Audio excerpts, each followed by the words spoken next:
Salam semuanya, nama saya Christina.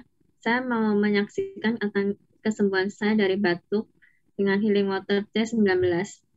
Saya sudah lama menderita batuk ini kurang lebih selama 3 tahun.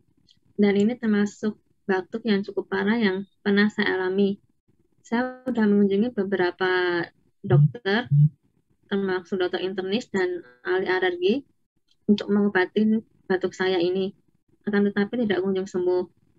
Suatu hari saya mendapat Healing Water T19 dan saya mulai menyemprotkan Healing Water T19 ke mulut, ke tenggorokan bagian luar, dan di dada bagian luar.